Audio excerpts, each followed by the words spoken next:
Binbas TV, mendidik, menginspirasi. Assalamualaikum warahmatullahi wabarakatuh.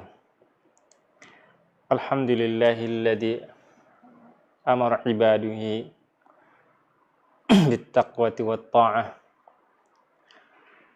Wassalatu wassalamu ala habibina Muhammadin alladzi kana qudwatan li ummatihi fil ma'rufi watta'ah. Wa ala alihi wa sahbihi wa man tabi'ahum bi ihsanin ila yaumil qiyamah. Wa ba'du. Saudaraku yang dirahmati Allah Subhanahu wa taala. Sekarang kita memasuki pertemuan terakhir, ya, pertemuan ke-14 dalam membahas kitab Syarhus Sunnah lil Imam Al-Muzani rahimahullah taala. Dan ini adalah sebagai penutup tentunya, di mana beliau sudah menjelaskan bagaimana akidah beliau dan akidah Imam Asy-Syafi'i sebagai gurunya, karena beliau belajar dari Imam Syafi'i rahimahullah ta'ala. Dan ini adalah sebagai jawaban di mana ketika sebelum menulis buku ini beliau ditanya oleh beberapa orang mengenai sikap beliau terhadap fitnah yang terjadi ketika itu, yaitu apa sikap beliau mengenai apakah Al-Quran itu adalah makhluk atau bukan. Dan beliau ini Imam Muzani rahimahullah ta'ala mencantumkan pernyataannya di buku ini dan menjelaskannya bagaimana sikapnya. Kemudian selain itu juga sekaligus dia menjabarkan beberapa poin tentang akidah, ya, selain untuk menjawab sikap beliau terhadap fitnah tadi, dia juga menjelaskan bagaimana akidahnya dengan beberapa poin yang lain.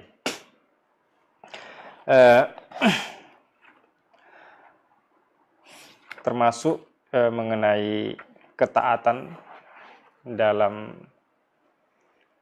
pemerintah, maksudnya bagaimana sikap beliau terhadap pemerintah, kemudian bagaimana sikap beliau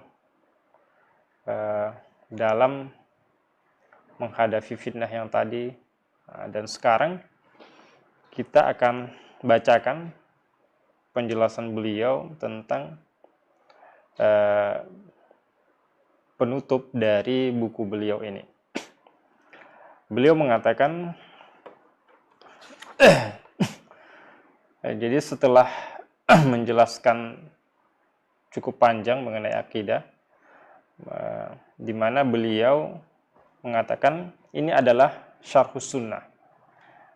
Fahadah syarhus sunnah taharraitu kashfaha wa awdahtuha. Ini adalah sebuah tulisan yang beliau namakan syarhus sunnah, yaitu maksudnya adalah syarhul aqidah. Jadi kata sunnah apabila diucapkan, jadi ketika membahas tentang masalah akidah, maka maknanya adalah akidah. Makanya Ahlus Sunnah wal Jamaah itu dinamakan Ahlul Aqidah dan berjamaah. Kalau misalnya kita lagi berbicara tentang hadis, maka maknanya adalah hadis Nabi sallallahu alaihi wasallam. Sunnah itu adalah hadis Nabi sallallahu alaihi wasallam. Nah, kalau misalnya kita lagi berbicara mengenai hukum syar'i, hukum taklifi, maka yang dinamakan dengan sunnah, yang dimaksud dengan sunnah adalah mustahabun, sesuatu yang dianjurkan, artinya berpahala mengerjakannya dan tidak berdosa meninggalkannya. Ini adalah beberapa pengertian sunnah. Dan di sini kita membahas poin-poin akidah, beberapa perkara mengenai akidah, maka makna sunnah di sini adalah al-aqidah. Akidah. Jadi beliau menjelaskannya di mana dalam penjelasannya ringkas ini beliau akan menjelaskan betapa pentingnya mengamalkan sebuah kebaikan, sebuah ketaatan. Kenapa? Karena itu adalah satu bentuk dari benarnya iman. Nah, kalau misalnya seseorang hanya meyakini saja bahwa dia beriman, dia hanya mengucapkan dia bertakwa, tanpa tidak dibarengi dengan bukti yang nyata, yaitu dengan amalan kebaikan, yaitu menunaikan kewajiban, mengerjakan kewajibannya, kemudian mengerjakan amalan sunnah, maka itu menunjukkan bahwa imannya masih diragukan. Tapi kalau itu dibuktikan dengan amalan, maka iman yang terdapat di dalam hatinya itu adalah benar adanya, seperti itu. Berarti dia terbukti bahwa dia itu benar-benar beriman. Kenapa? Karena di dalam hati itu akan mengontrol, akan memerintahkan anggota tubuhnya untuk mengerjakan kebaikan kalau imannya benar yang terdapat dalam hatinya. Jadi hati ini akan menjadi pemimpin dalam beribadah. Kalau misalnya hatinya baik, hatinya benar-benar beriman, maka seluruh anggota tubuhnya juga akan beriman. Jadi itu akan diperintahkan oleh hatinya. Tapi sebaliknya, kalau hatinya tidak beriman, maka dia tidak akan mau mengamalkan kebaikan. Dan itu sesuai dengan sabda Nabi SAW, ala wa inna fil jasadi mudghah idza salahat salahal jasadu kulluh wa idza fasadat fasadal jasadu kulluh ala wahyal qalb. Nabi mengatakan, ketahuilah bahwasanya di dalam tubuh itu ada namanya segumpal darah. Apabila segumpal darah ini baik, maka seluruh jasad, seluruh tubuh itu akan baik. Artinya secara otomatis tubuh ini akan mengerjakan yang baik-baik. Kalau hatinya baik, hatinya benar-benar beriman, maka tubuhnya juga akan beriman, artinya membuktikan dengan mengamalkan kebaikan. Wa idza fasadat, apabila hatinya ini, segumpal darah ini rusak, artinya tidak beriman, fasadal jasadu kulluh, maka seluruh tubuhnya juga akan rusak, artinya tidak akan beriman, tidak akan mau mengerjakan kebaikan. Nah, apa itu segumpal darah yang ada dalam tubuh ini? Ala wahyal qalb. Segumpal darah itu adalah hati. Sebenarnya masih banyak nas-nas atau dalil-dalil yang menunjukkan bahwa keterikatan atau hubungan antara iman dan amal soleh itu tidak bisa dipisahkan. Di mana salah satu ayat yang mengatakan bahwa Allah Subhanahu wa taala berfirman, walladzina amanu wa 'amilus shalihat. Jadi dan orang-orang yang beriman dan beramal soleh. Jadi ini selalu berbarengan. Ketika disebutkan iman, maka setelahnya adalah amal soleh. Nah, ini membuktikan bahwa banyak sekali ayat-ayat yang terdapat dalam Al-Quran itu, ketika iman ada di dalam hati, maka secara otomatis tubuhnya juga insya Allah akan beriman. Bagaimana tubuhnya beriman, yaitu beramal soleh. Nah, karena amal soleh itu adalah buah dari iman yang terdapat dalam hatinya. Imam Muzani rahimahullah ta'ala mengatakan, وَمَنْ وَفَّقَهُ اللَّهُ لِلْقِيَامِ بِمَا أَبَنْتُهُ مَعَ مَعُونَتِهِ لَهُ بِالْقِيَامِ عَلَى أَدَاءِ فَرَائِدِهِ. Jadi beliau mengatakan, siapa yang diberikan oleh Allah Subhanahu wa taala taufik, hidayah taufik untuk mengerjakan kebaikan yang sebagaimana beliau jelaskan, tentunya dengan pertolongan Allah untuk melaksanakan kewajiban-kewajiban. Dan juga tentunya setelah kewajiban ada namanya amalan nawafil atau amalan sunnah. Bil ihtiyati fin najasat. Beliau mengatakan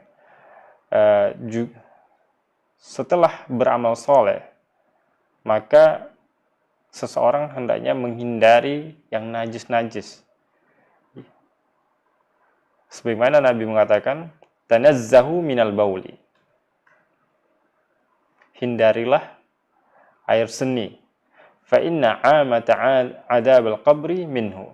Karena secara umum kebanyakan adab kubur itu dikarenakan najis. Artinya kalau kita misalnya tidak peduli dengan hal yang seperti ini, maka tunggu adabnya di dalam kubur, seperti itu. Kemudian beliau juga mengatakan wa isbaghut taharati 'ala ta'at, dan menyempurnakan taharah untuk melaksanakan kebaikan. Sebagaimana Nabi SAW mengatakan, ala adullukum ala ma yamhullahu bihil khataya wa yarfa'ul bihid darajat. Apakah kalian mau aku tunjukkan sesuatu yang bisa menghapus kesalahan, menghapus dosa, wa yarfa'ul bihid darajat, dan mengangkat derajat. Qala sahabah, para sahabat ketika itu berkata, bala ya Rasulullah, iya wahai Rasulullah. Qala, Nabi mengatakan, isbaghul wudu'i 'alal makarih. Jadi menyempurnakan wudu 'alal makarih. Walaupun kita itu tidak mau gitu. Wa kasratul khuta ilal masajid. Jadi menyempurnakan wudu dalam kondisi kita itu sulit gitu. Atau dalam kondisi sulit membersihkannya, atau tidak punya air, seperti itu. Atau memang kita sendiri yang tidak mau, tapi kita tetap menyempurnakan wudu. Kemudian wa kasratul khuta ilal masajid, dan memperbanyak langkah menuju masjid. Artinya kalau misalnya kita pengen lebih banyak pahala kita, maka kita berjalan dari rumah ke masjid. Wa intidar sholati ba'da shalah. Kemudian menunggu sholat setelah sholat. Jadi kalau misalnya kita sholat maghrib, kemudian kita tidak keluar dari masjid, dan kita menunggu sholat di dalam masjid, menunggu sholat isya di dalam masjid, maka Nabi mengatakan fadzalikum ribat, maka itulah yang dinamakan ribat. Nah, ribat itu adalah orang yang berjaga-jaga di perbatasan, di daerah perbatasan kaum muslimin, di mana daerah perbatasan itu rawan maksudnya diserang musuh. Nah, orang seperti ini kan kerjaannya berat ya, pahalanya juga besar. Jadi pahala orang yang menyempurnakan wudhu, kemudian orang yang banyak berjalan, banyak langkahnya berjalan menuju ke masjid, kemudian menunggu sholat setelah sholat, seperti misalnya selesai sholat maghrib, kemudian menunggu sholat isya. Dan ini pahalanya itu sama seperti pahala ribat, yaitu pahala orang yang berjaga-jaga ketika berada di perbatasan daerah muslim. Artinya menjaga perbatasan daerah muslim agar tidak diserang oleh musuh. Kemudian Imam Muzani rahimahullah ta'ala mengatakan wa ada is-salawat, kemudian melaksanakan salat. Nah, jadi beliau memaksudkan di sini menunaikan salat adalah salat yang wajib. Sebagaimana Allah Subhanahu wa taala mengatakan hafidhu 'alas salawati was salatil wusta wa qumu lillahi qanitin. Jagalah salat-salat kalian dan salat wusta, yang maksudnya adalah salat asar, wa qumu lillahi qanitin, dan laksanakanlah dengan qanitin, dengan sangat khusyuk. Kemudian beliau mengatakan ala istita'at. Jadi tentunya melaksanakan kewajiban ini sesuai dengan kemampuan. Dan ini sesuai dengan sabda Nabi SAW ketika beliau berkata kepada seorang sahabat, Al-Imran bin Husain radhiyallahu anhu, wa kana yashtaki maradan. Dan Imran bin Husain ini mengeluhkan sakit yang ada pada dirinya. Jadi akhirnya Nabi mengatakan sholli qa'iman. Ya, salatlah berdiri, dalam keadaan berdiri. Fa in lam tastati' fa qa'idan. Jika kamu tidak bisa, tidak mampu salat berdiri, maka salat duduk. Dalam keadaan duduk. Fa in lam tastati' fa 'ala jambi. Jadi kalau nggak bisa lagi duduk, maka berbaring. Jadi bertakwa, melaksanakan kewajiban, melaksanakan ketaatan itu sesuai dengan kemampuan kita. Artinya kalau kita tidak mampu melaksanakan yang paling baik, ya mungkin di bawahnya lagi. Seperti tadi, salah seorang sahabat yang sakit, dia nggak bisa untuk berdiri sholat karena dia lagi dalam keadaan sakit. Akhirnya Nabi memberikan rukhsah keringanan untuk duduk, sholat dalam keadaan duduk. Kalau nggak bisa duduk, maka berbaring. Jadi ini menunjukkan bahwa Imam Muzani rahimahullah ta'ala menasihati siapapun yang membaca kitab beliau dan mendengarkan penyampaian beliau, tentunya beliau menasihati agar melaksanakan kewajiban itu sebisa mungkin, semaksimal mungkin, semampunya. Kemudian beliau juga mengatakan wa ita'iz zakati ala ahlil jadat. Ya, kemudian menunaikan zakat bagi orang kaya. Jadi kalau orang kaya yang memiliki harta banyak dan hartanya itu sudah melampaui nisab atau sudah sampai pada nisabnya, maka dia wajib menunaikan zakatnya, mengeluarkan zakatnya. Sebagaimana hadisnya, dalilnya ini terdapat pada hadis Mu'ad bin Jabal radhiyallahu anhu ketika Mu'ad bin Jabal diutus oleh Nabi SAW ke Yaman. Nabi mengatakan kepada Mu'ad, "Summa ablighhum bi anna Allah iftarada 'alaihim zakatan."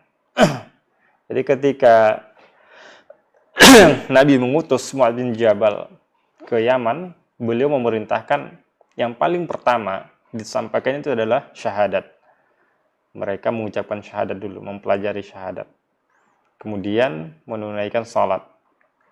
Kemudian melaksanakan puasa. Kemudian setelah itu diwajibkan bagi orang Yaman ketika itu untuk mengeluarkan zakat.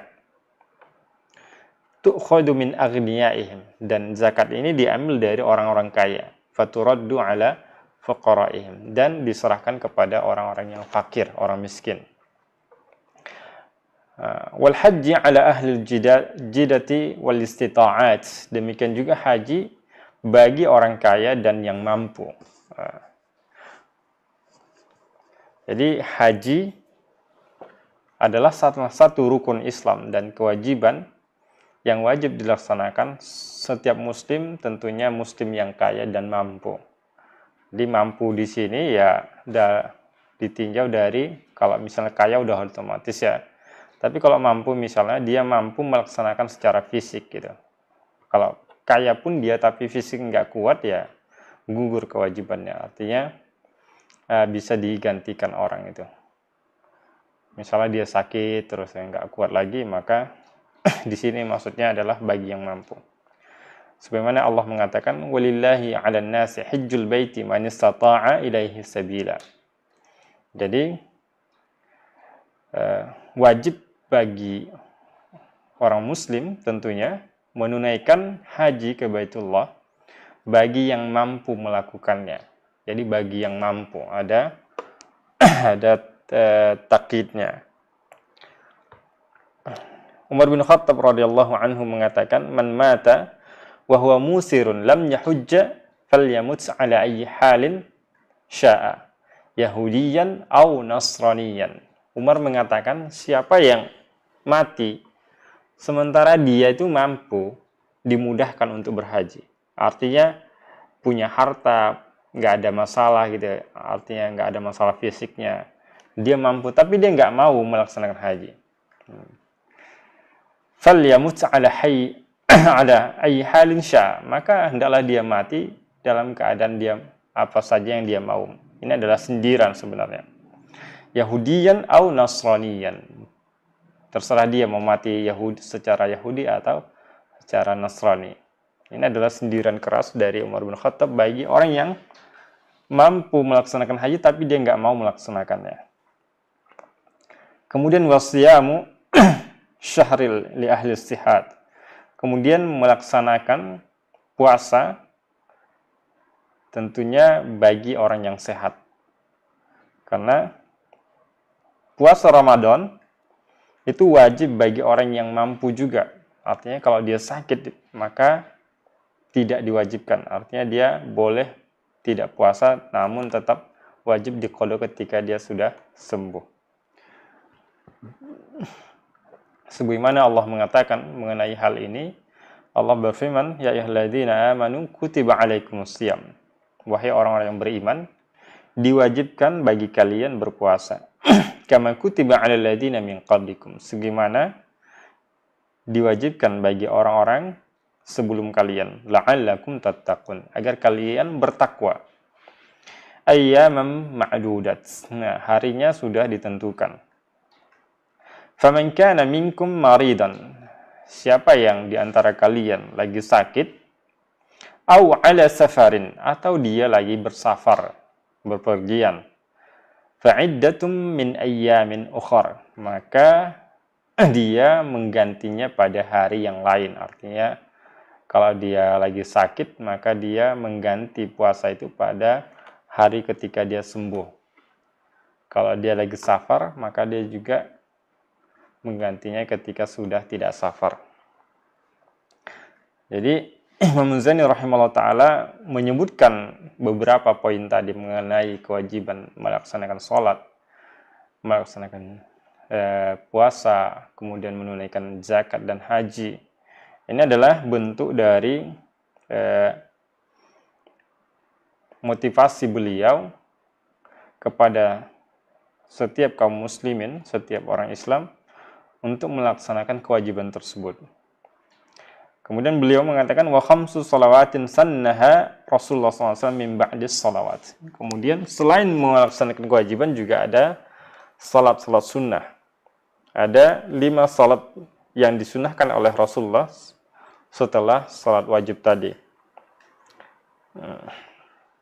Yang pertama kata beliau, salatul witri fi kulli lailah. Melaksanakan salat witir pada setiap malam. Dan ini adalah salat sunnah yang paling ditekankan sekali, yang paling dianjurkan. Kenapa? Karena Rasulullah SAW itu tidak pernah meninggalkan salat witir sekalipun, meskipun beliau itu dalam keadaan safar. Jadi baik itu di rumah, artinya di lingkungannya tidak lagi safar, mukim, maupun lagi bepergian atau safar, Nabi itu tidak pernah meninggalkan salat witir. Jadi setiap malam beliau kerjakan. Ini menunjukkan bahwa salat ini sangat-sangat dianjurkan, meskipun tidak sampai derajat wajib bagi umatnya. Salat ini adalah hukumnya adalah sunnah, tapi sangat ditekankan sunnahnya, sangat dianjurkan. Dan Nabi SAW pernah mewasiatkan kepada para sahabat, wahai ya ahlul Quran, wahai ahlul Quran, autiru, fa innallaha witrun yuhibbul witra. Jadi salat witirlah kalian. Kenapa? Karena Allah itu witir. Witir itu tunggal artinya. Witir itu ganjil. Witir itu artinya ganjil. Dan Allah itu mencintai yang ganjil, menyukai yang ganjil. Nah, ini menunjukkan bahwa Nabi SAW selain mengerjakan, dia juga memerintahkan para sahabatnya untuk mengerjakan salat witir. Dan beliau tidak pernah meninggalkannya dimanapun, dalam keadaan safar atau tidak. Berbeda misalnya dengan salat sunnah, beberapa salat sunnah, beliau ketika safar beliau tinggalkan. Kemudian salat sunnah berikutnya adalah yang kedua adalah rakaatul fajr, yaitu 2 rakaat salat fajar. Maksudnya 2 rakaat sebelum salat fajar.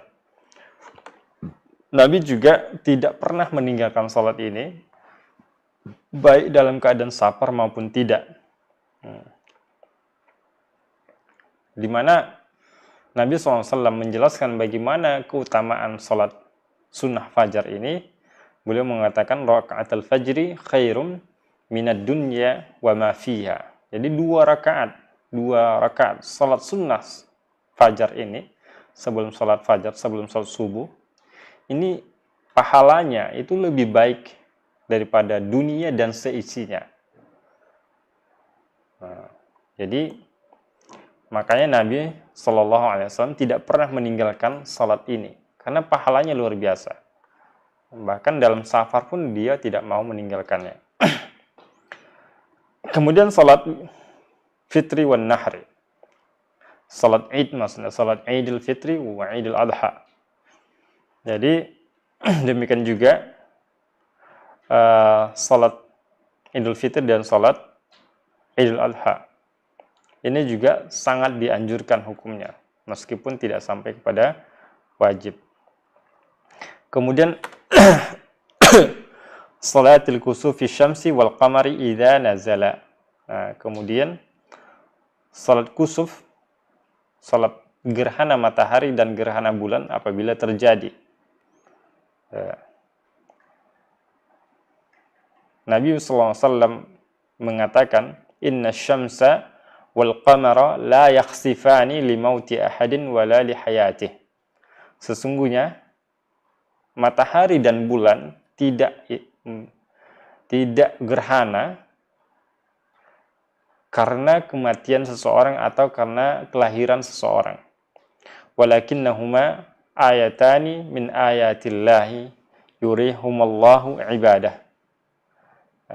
Jadi Nabi mengatakan matahari dan bulan itu ketika terjadi gerhana itu bukan karena kematian seseorang atau karena kelahiran seseorang. Akan tetapi gerhana matahari dan gerhana bulan ini adalah 2 tanda kebesaran Allah dari tanda-tanda Allah Subhanahu wa taala, dari ayat-ayat Allah Subhanahu wa taala yang Allah perlihatkan kepada hamba-hambanya. Fa idza ra'aitum dzalika, apabila kalian melihat gerhana tersebut, fafza'u ila sholati, maka segeralah untuk melaksanakan salat. Jadi salat gerhana ini adalah salah satu tanda kebesaran Allah, tanda bahwa dunia ini sudah tidak baik-baik saja atau sudah mulai mendekati kiamat gitu. Jadi makanya Nabi SAW memerintahkan kita untuk melaksanakan sholat agar semakin mendekatkan diri kepada Allah Subhanahu wa taala. Kemudian beliau juga mengatakan wassalatul istisqa, dan melaksanakan salat istisqa. Jadi tentunya salat istisqa ini adalah ketika terjadi kekeringan, ya, karena tidak turunnya hujan seperti beberapa bulan yang lalu, tidak turun-turun hujan. Dan alhamdulillah sekarang sudah mulai turun hujan beberapa hari ini. Maka ketika terjadi kemarau panjang dan kekeringan, maka kita dianjurkan juga untuk salat istisqa, salat meminta hujan, dan berdoa tentunya kepada Allah Subhanahu wa taala agar menurunkan hujan dan menghilangkan beban yang terjadi pada kaum muslimin. Jadi setelah Imam Muzani rahimahullah menutup bukunya ini dengan nasihat-nasihat untuk melaksanakan kewajiban, kemudian melaksanakan salat-salat sunnah yang sangat dianjurkan, beliau juga menasihati untuk menghindari hal-hal yang diharamkan, hal-hal yang diingkari atau hal-hal yang berbau kemungkaran. beliau mengatakan wajtinabil maharim, dan menjauhi hal-hal yang diharamkan. Jadi hendaknya kita sebagai muslim itu menjauhi segala bentuk yang diharamkan oleh Allah Subhanahu wa taala. Apalagi itu adalah dosa-dosa besar. Dosa-dosa besar yang membinasakan. Sebagaimana Allah Subhanahu wa taala berfirman, "In tajtanibu kaba'ira ma tunhauna anhu nukaffir ankum sayyi'atikum wa nudkhilkum mudkhalan karima." Jika kalian menjauhi dosa-dosa besar yang dilarang, nukaffir ankum sayyi'atikum, maka kami akan menghapuskan dosa-dosa kalian. Wa nudkhilkum mudkhalan karima, dan kami akan memasukkan kalian ke dalam, tentunya ke dalam surga. Jadi Allah Subhanahu wa taala menjanjikan kepada siapapun yang menjauhi dosa-dosa besar yang dilarang oleh Allah Subhanahu wa taala, maka dia dosa-dosa kecilnya akan dihapus oleh Allah Subhanahu wa taala, akan dihilangkan oleh Allah Subhanahu wa taala.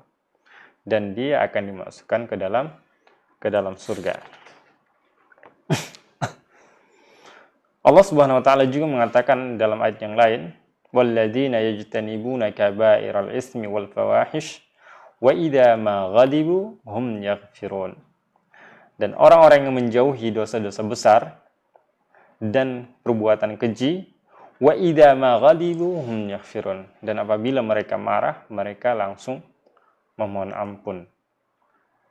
Dan Allah juga mengatakan, alladzina yajtanibuna kaba'iral ismi wal fawahisha illa lamam inna rabbaka wasi'ul maghfirah. Dan orang-orang yang menjauhi dosa-dosa besar dan dosa-dosa yang keji, perbuatan keji, illa lamam, kecuali dosa-dosa kecil, inna rabbaka wasi'ul maghfirah, sesungguhnya Tuhanmu ampunannya sangat luas. Artinya selama kita menjauhi dosa-dosa besar seperti minum khamar, kemudian berzina, menjauhi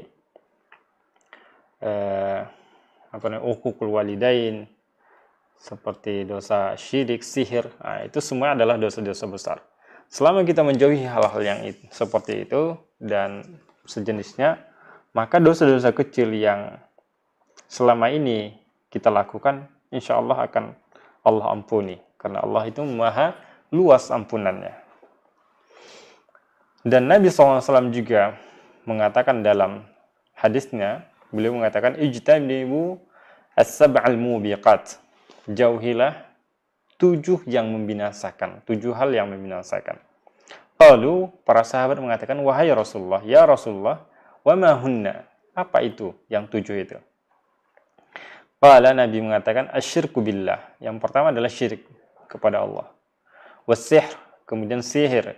Wa qatlun nafsil lati haramallahu illa bilhaq, dan membunuh orang yang diharamkan oleh Allah.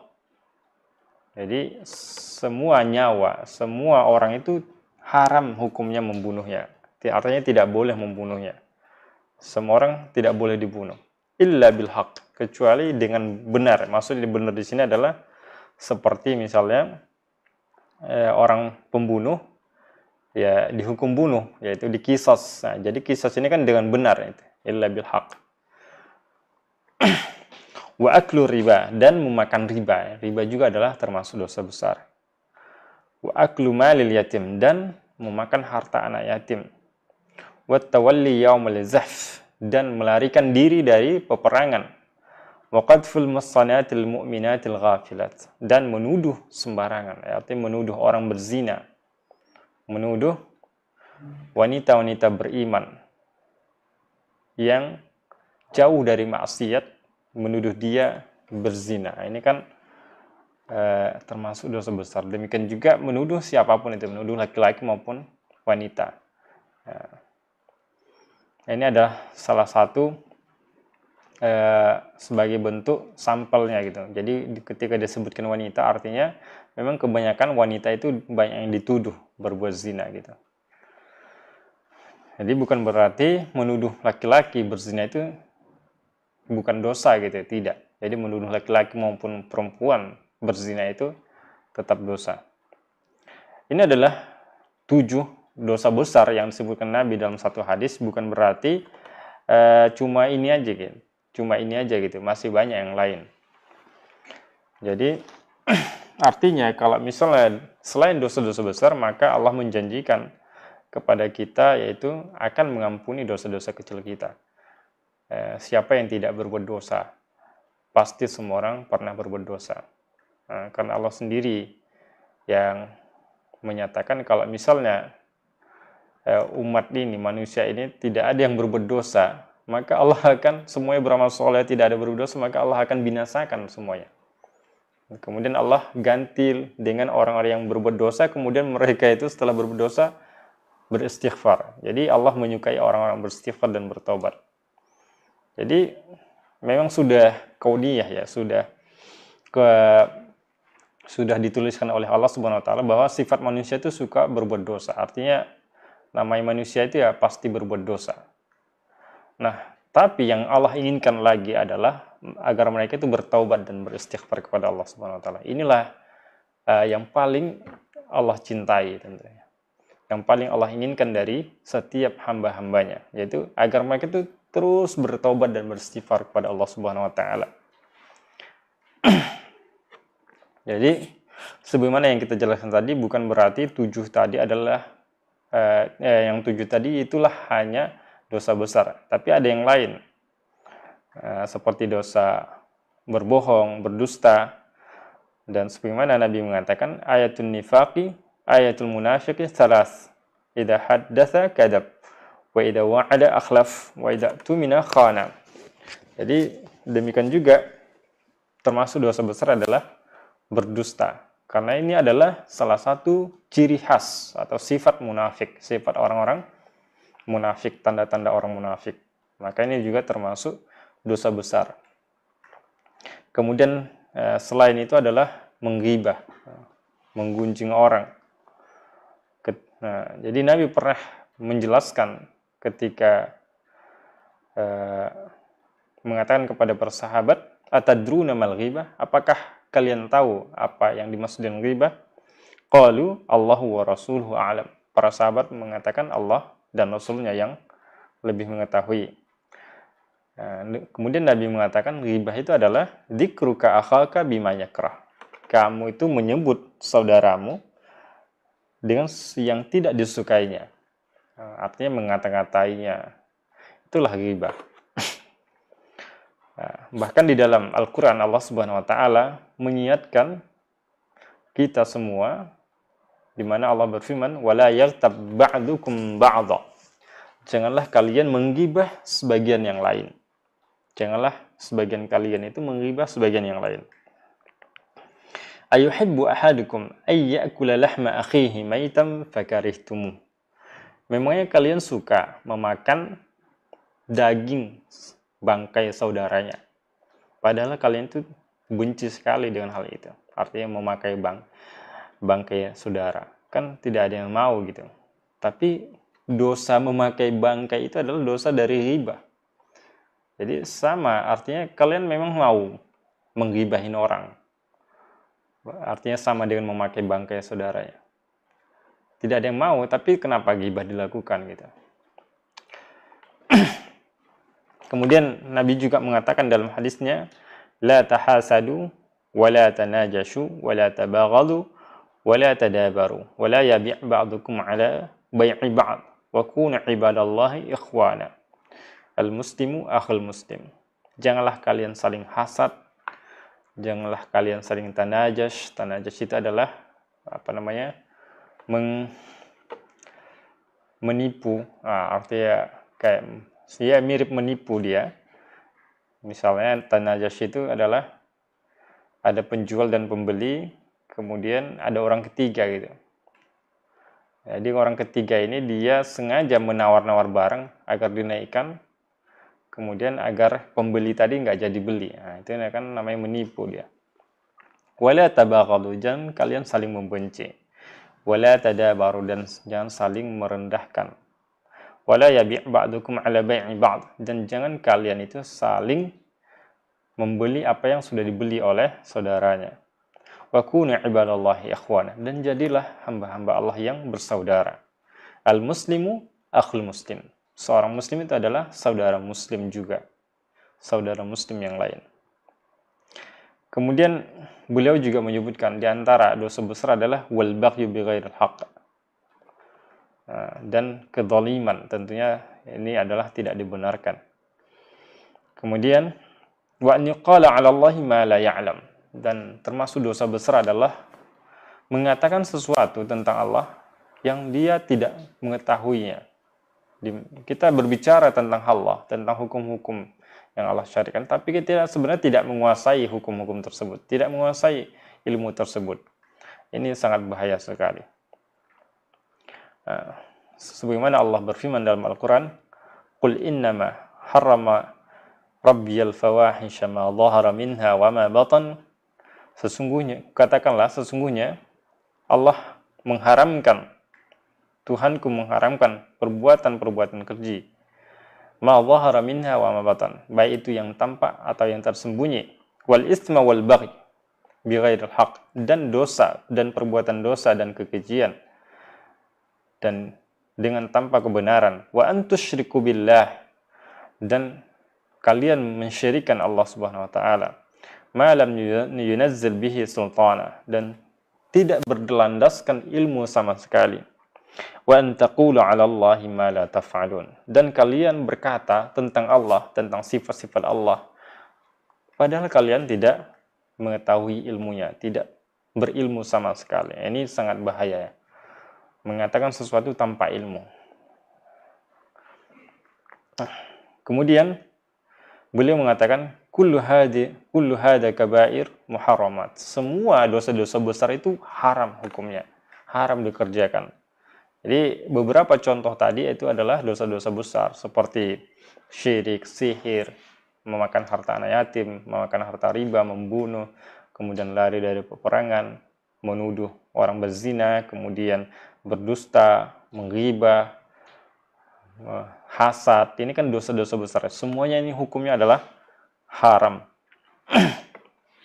Jadi beliau menyebutkan ini adalah sebagai contoh saja di antara sekian banyaknya dosa-dosa besar. Bukan berarti dosa besar itu cukup sebagaimana yang beliau sebutkan tadi. Masih banyak yang lain. Di mana beliau menyebutkan satu kaidah bahwa kullu dzambin tuwa'ida fa'iluhu biwa'idin khasin kal ghadab awil la'nah awil nar aw tarattaba ala fi'lihi haddun fid dunya. Jadi dosa besar itu adalah setiap dosa yang diancam pelakunya dengan ancaman khusus, seperti Allah marah kepadanya, Allah melaknatnya, kemudian diancam dengan neraka, atau dosa tersebut itu hukumannya ada hadnya, seperti had zina itu dirajam, had min khamar itu dicambuk. Nah, ini kan had namanya. Had mencuri itu dipotong tangan. Jadi semua ini adalah dosa-dosa besar.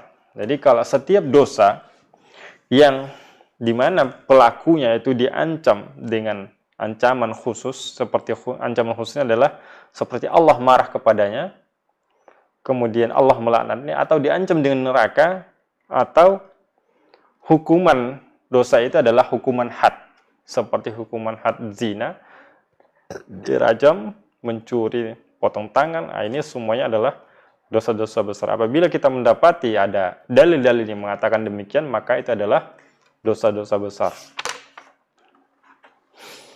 Kemudian beliau juga mengatakan wattaharri fil makasib wal mata'im wal maharim wal masyarib wal malabis.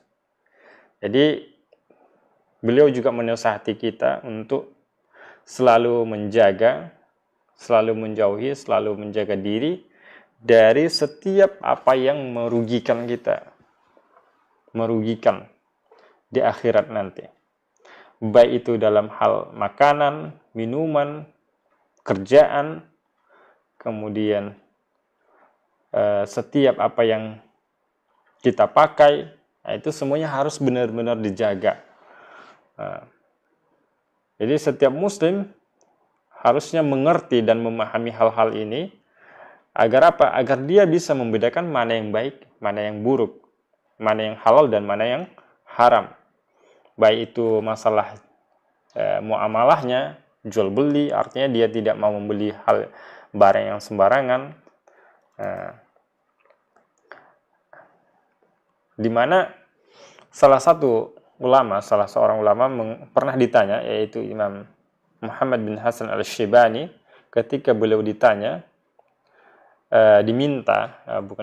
ketika beliau ini diminta untuk menulis satu buku tentang wara. Wara itu adalah yang berkaitan dengan menjaga, artinya untuk hidup ini agar sangat hati-hati.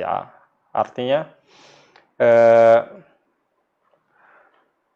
perlu menjaga setiap apa yang kita lakukan, makanan dan minuman, pakaian itu benar-benar dijaga. Ya, itulah namanya wara, hati-hati, sangat hati-hati.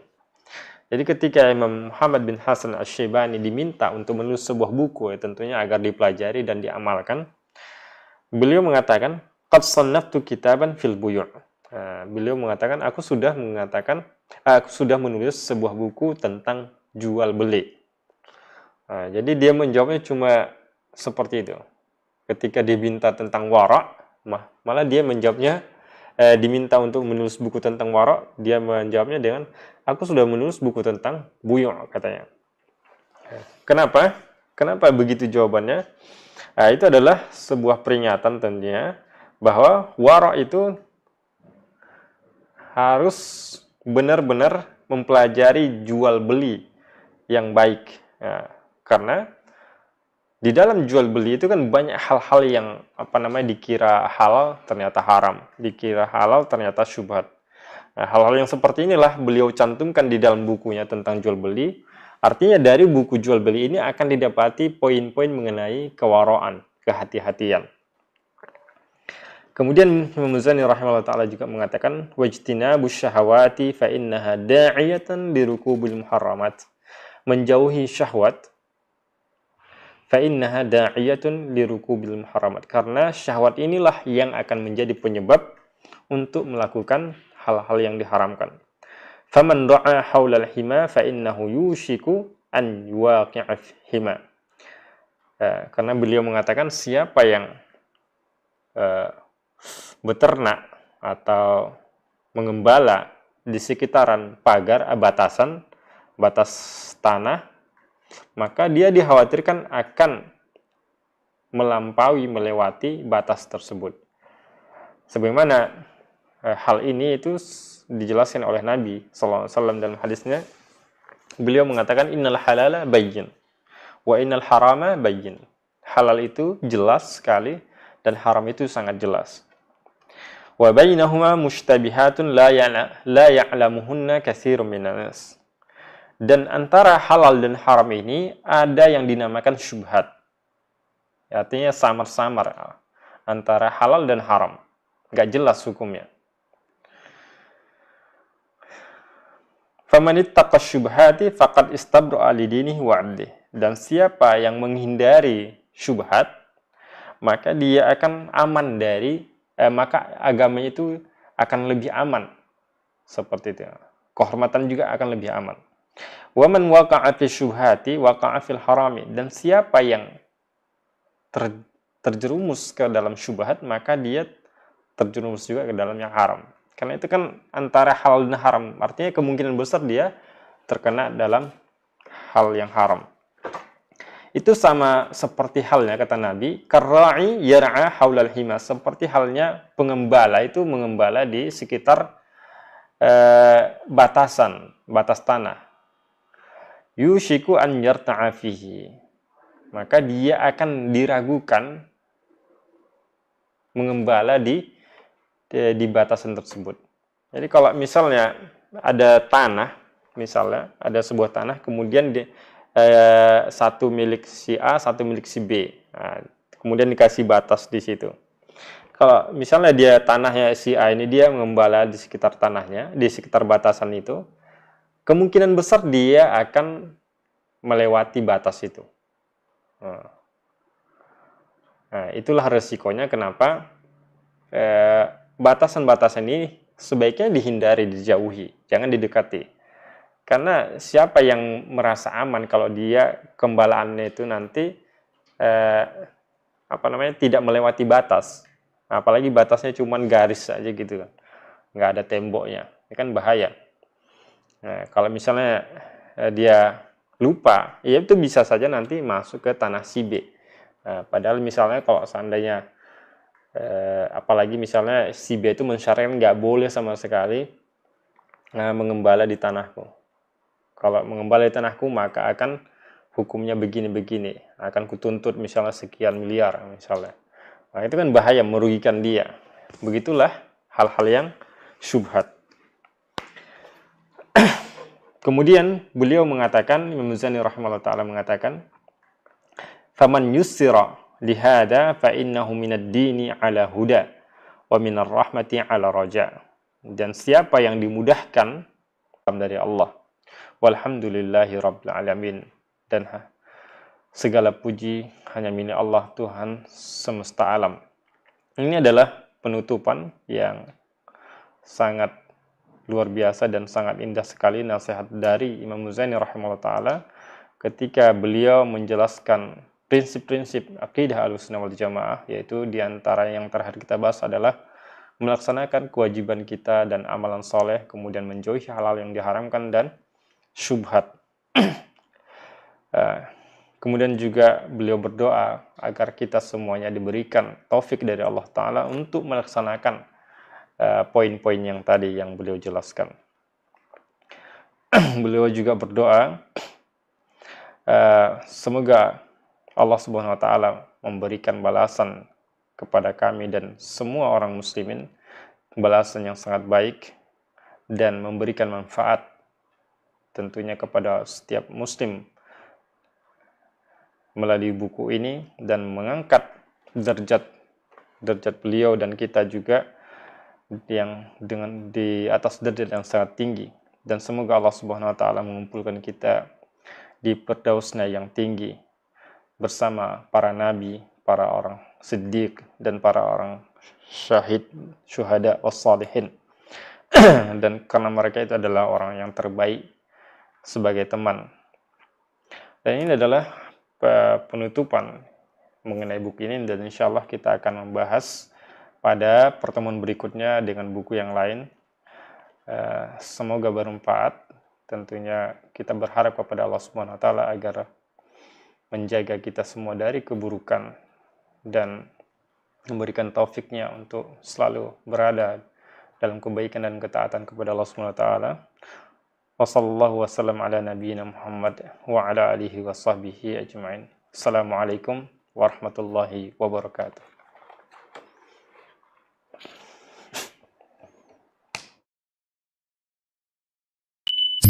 Anda harus menyaksikan siaran dari channel Pendidikan dan Dakwah. Dipancar luaskan langsung dari Pondok Pesantren Islamic Center Binbas Pusat, Yogyakarta. Semoga bermanfaat. Sahabat dakwah Binbas TV, Anda baru saja menyaksikan siaran dari channel Pendidikan